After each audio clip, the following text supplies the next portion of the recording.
So I was watching the Young Turks on someone else's channel, and anyways, it was Young Turks. I was watching it on, I forget who it was, Hard Bastard, I believe. He was playing the Young Turks. He often criticized the Young Turks.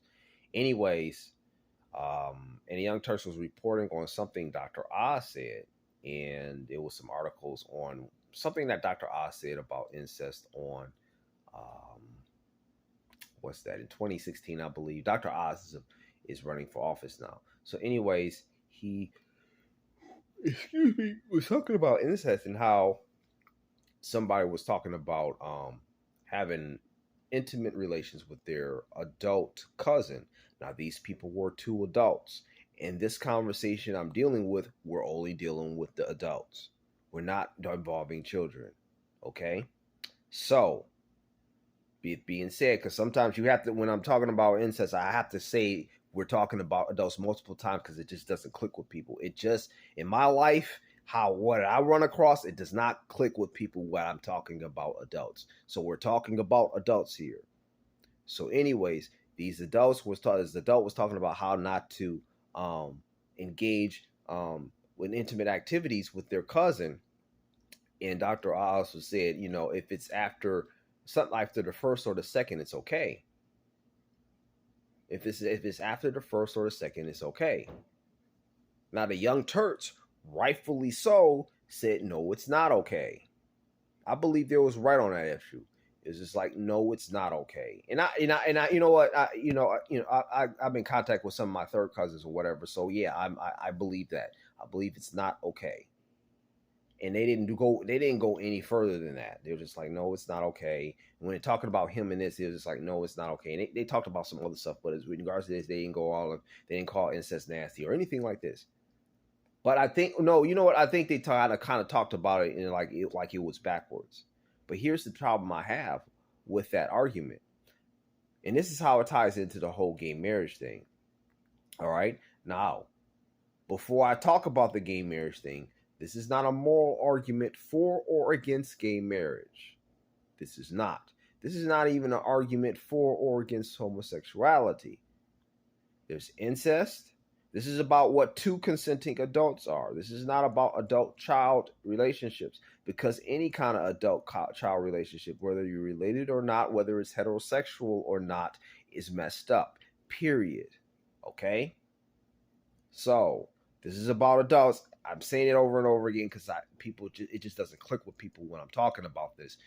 We're talking about adults here. The whole argument justifying homosexuality in general, or how people engage, whether they're in and out of marriages, is like, if there's two consenting adults, what's wrong with it, right? So if these people are two consenting adults, what's wrong with it? And the whole thing about gay marriage is two consenting adults should be able to and arrange themselves how they want to.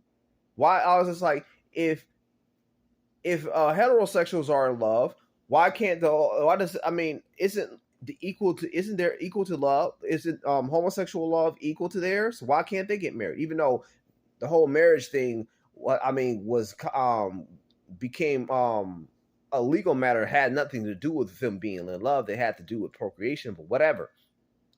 But how we've been talking about marriage, like Disney and even in the church, was just about, okay, when they're in love, they should be getting married. They should get married when they're in their feelings, kind of thing. So feelings are feelings, and the whole, to be honest, homosexuality, if marriage is about the love of two consenting adults, the homosexual marriage is consistent with that. That's true. That's just me being honest. All right. Even though I'm a Christian, and as a Christian, if you really believe in the Bible, you're not homosexuality is not something. It's not something we condone. It's something that the Bible says is God is not pleased with. All right. Let's just get that out the way. All right. So, and God is not pleased with a whole lot of other stuff too. And a lot of heterosexual behavior too, like having intimate relations without, not being married. That's also condemned.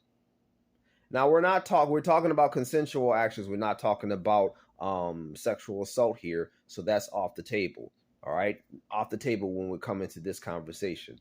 But if it's really about two consenting adults, since that's the argument to justify gay that they use to justify homosexuality, homosexual behaviors, a lot of heterosexual behaviors, and if two consenting adults in love should be able to get married, why is it a problem that people are engaged in incest? Why is it a problem according to that logic?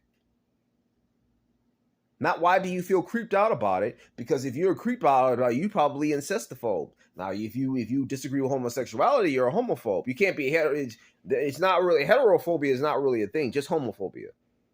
So if you don't like heterosexual, if you think heterosexuality is creepy, or if you're creeped out about that, that's not really considered much of a thing. But and you might say that may not be much of a problem, which is true, which may be true, but still, you're not considered an incestophobe, and that's people malign that and talk about that and talk about people who do that. And we're talking about cousins here. We're not even talking about brother and sister. But it shouldn't really matter.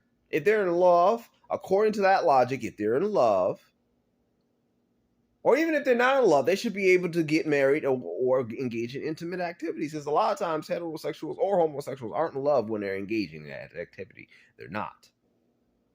And since we're redefining marriage to suit somebody's feelings, why shouldn't marriage be open?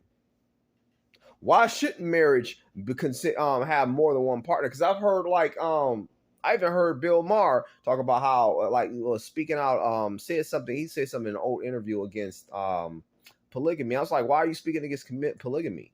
And I even heard that there was laws against polygamy. I was like, why is there laws against polygamy? I understand there might be laws I understand the government might not recognize the other wives, but why is there laws against it? Why is there laws against it? They should be able to arrange themselves how they want to. I mean, the government doesn't have to doesn't validate it. All right. I can understand why the government doesn't invalidate it, because once you get more than one partner, then it could be kind of complicated when it comes to divorce. It could be real complicated. So they'd be like, you know what, just to make things simple, we're only going to recognize one partner, and that's it. That's not a moral argument. That's more of an argument that this is just more of a practical argument against it. It's like, this is not practical. It's not personal. It's practical. But incest, according to their logic, shouldn't be shunned. Now, I don't agree with incest. I think it's wrong and I think it's disgusting. But normally, and I do think it's backwards. And it's okay for me to say that. Notice it's okay for me to say that. Nobody have a problem with me say that. And I'm not even equating incest to the homosexuality or heterosexuality. I'm not equating it to. I'm putting them, each one I'm putting in their own category. But if it's about two consenting adults, then it should stay. Then we should hold the same. All two consenting adults should be held to the same level of scrutiny, whether it's mom or daughter. And I may freak you out, but hey, we're talking about two consenting adults here. Now, the whole reason why marriage was even government got involved was because of procreation. We wanted to encourage the institution. We wanted to keep. You had the biological mom and the biological father. They had a kid in this institution that would would incentivize them staying together and staying together and raising this child.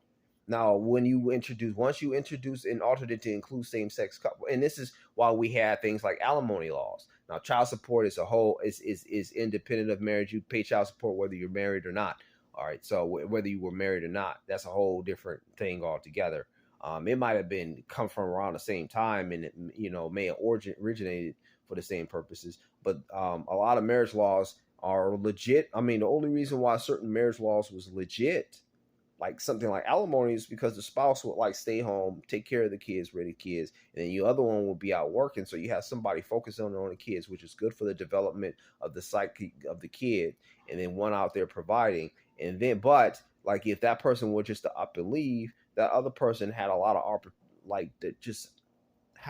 lost opportunity as far as the workplace. So now you have to compensate that other person, because this person invested in that family, and they need to get a return on their investment because you decide to leave, or you decided to do something like abandonment, abuse, or adultery. Like, if it's not really about procreation, why is it permanent? Why is it monogamous? Why can't it be open?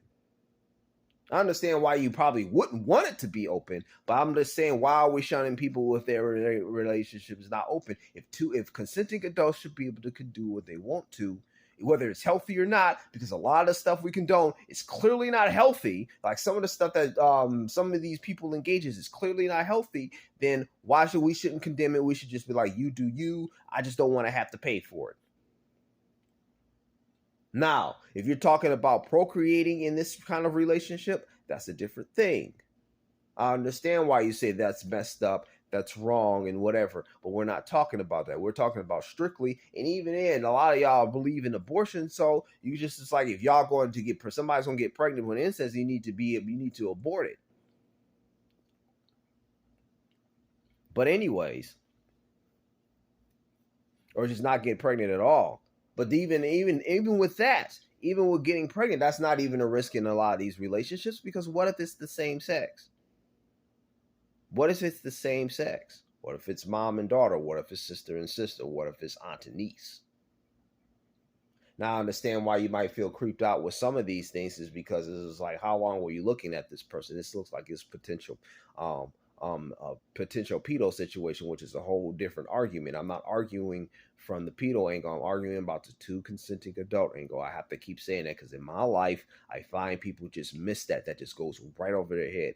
Two or just consenting adults. If it involves consenting adults, if they're in love, or even if they're not in love, why can't they engage in marriage? Why can't they engage in sex? This is why I know, like, a lot of some of these principles they use is really just special pleading. Because they say it's about two consenting adults, but then when two consenting adults get together in the way they don't think it's moral, then they'll be like, oh. And I'm not talking about sexual assault. I'm not talking about that. And I'm not even talking about engaging non-humans, like when we come to animals and things of this nature. But the whole consenting adult argument was really just stems from, if it's not hurting somebody, why do you care? What's wrong with it if it's not hurting somebody? And if this person is, and sex is love. So if they're not hurting anybody, if they're not reproducing from this, why do you care? According to you. And I'm glad that certain people are still against incest, even though they're poor gay marriage. I'm glad they are, but I'm just saying this argument is inconsistent. It's like a lose-lose, man. I mean, it's just like, I'll point out consistency. It just shows it's just like a lose-lose. Like it's like I don't want people to be okay with this, but you know what? I think people are going to be okay with pedophilia before they're okay with incest, and that's just my honest assessment. So yeah, it's just I think it's just a lot of hypocrisy here, man. People if they need to understand the principles of why they believe something. I don't even think people understand it. They're just going with the trend, because people get real emotional about you being against homosexuality. But if you say something about incest, you can talk about them all day. They're two consenting adults, and they probably more likely in love than most other couples. But that's not okay. You know what? It is what it is. Thanks for your time. Those are my thoughts. Thanks for your time. Thanks for watching. Have a good day.